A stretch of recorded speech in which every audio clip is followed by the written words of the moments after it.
guys, welcome back to my channel. Please don't mind the fact that my hair is up and I have done nothing with it. It is super hot here in Ohio today. It's almost 90 degrees. And if you're familiar, I don't live in a house with air conditioning, so I'm a little bit hot and I wanted to be as comfortable as possible because this video might be kind of long. I haven't decided exactly how long it's going to be, but today I wanted to go ahead and showcase my favorite standalone books that I own, books that I read in the past that I just loved, that aren't part of a series, because I think that standalones are probably my favorite. While I do love very intense, like, long series, I do also like standalones a lot just because I feel like you get so much out of them. My only complaint with standalones is sometimes I feel like they're unfinished, or if you think they're a standalone and you think that the story's over and then later the author decides to add something to it, sometimes I don't like that. But today I wanted to just go ahead and tell you all of my favorite standalones, so I hope you guys are ready. Let's go ahead and just get started.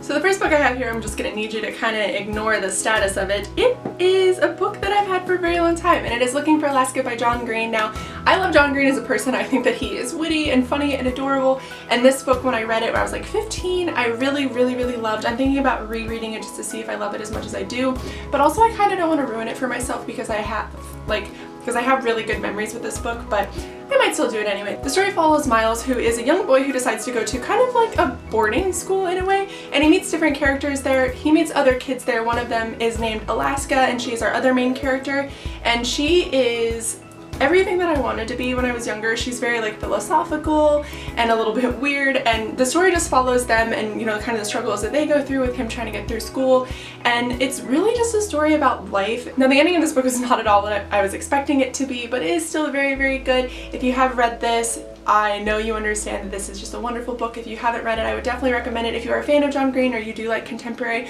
Fortunately, this is like the only John Green book, other than The Fault in Our Stars, that I really liked. This one I absolutely love, and yeah, I would definitely recommend it if you are a fan of contemporary. If you watched my TBR for Booktubeathon, you are familiar with this book. It is A Wrinkle in Time, the adapted and illustrated version by Hope Larson. This is actually one of my most favorite books. I have never read A Wrinkle in Time, the actual book, but the graphic novel, this one particularly, is one of my most favorite books of all time. I loved this book when I read it. I think that the illustrations are beautiful. Obviously the story, we all know and love it, and it is already very great. Also, I'm really excited because I think they're turning this into a movie, and I really want to see it in like a movie. I like that they're doing so many book-to-movie adaptations of things recently, but if you haven't read this, you should if you are a fan of A Wrinkle in Time or you just kind of like things like this. If you are a fan of graphic novels, I think it's a very great book, but yeah, I absolutely love this one. The next book I have here I have also mentioned on my channel before, but I did not mention that it is one of my favorite standalone books. It is Dark Places by Gillian Flynn.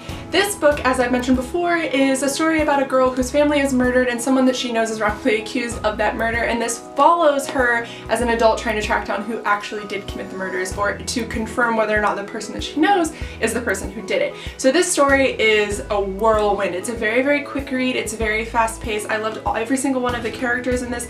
The main character, Libby Day, she is amazing. She's probably kind of how I'm gonna end up when I'm older, a little bit quirky, a little bit weird, kind of off on her own little planet, but this book is amazing. This is an adult book. It is very adult themes within it, but it is wonderful if you have not read it. If you like thrillers, if you like things like that, more dark stories, I think you'll really love this one. Now, the next book I wanted to go ahead and mention is Alice I Have Been by Melanie Benjamin. This book is a retelling of Alice in Wonderland. It's kind of a behind the scenes. So this book does follow a girl named Alice who is kind of like the behind the scenes of Alice in Wonderland. This is sort of a retelling of how the story was created. It follows a character named Alice and Mr. Dogson, who is following her around. He's kind of like, I don't want to say like her babysitter, but he's sort of in the area that she lives in, and they kind of get to know each other. She is a small child, he is an adult man, so there are some kind of themes like that in this book, but it just goes and so the story just follows him kind of writing Alice in Wonderland, and based on this character Alice, obviously. I really liked this book because it kind of gave you a new perspective. It is purely fiction, but I did like seeing it from another side, like from a different point of view. I do like retellings of things, so this kind of retelling for me is really cool. I also really like this because this has a lot of good things that you can glean from it. It is an adult book. It's not like a YA book or anything like that, but if you are interested in things like this, retellings, and, you know, a little bit of heartbreak, kind of like self-discovery, like the human condition kind of books, I think that you'd also really enjoy this one.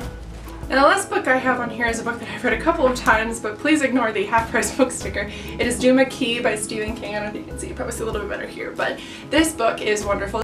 So this book follows our main character Edgar, who is injured in a working accident. He kind of is a contractor, and his marriage kind of dissolves, and he just decides to move to Florida, where he meets a woman named Elizabeth Eastlake. Now, because he has all this free time, he decides to start painting. The only thing is that his paintings sort of start to come to life. Now, Elizabeth is a longtime resident of McKee, and she has a lot of past in that area, and it all kind of comes unraveling as he continues to paint, continues to live there. Now, this story is obviously spooky because it is Stephen King, but it does have a lot of good twists and turns, and I don't want to give too much away because if you haven't read this, I think you should. It's probably my favorite Stephen King book.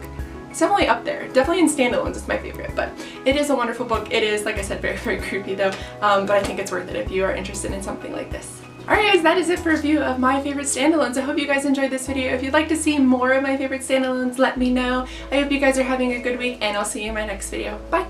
If I was a question, would you be my answer? If I was the music, would you be the dancer? If I was the student, would you be the teacher? If I was the sinner, would you be the preacher? Would you be my... Was it done, done, done?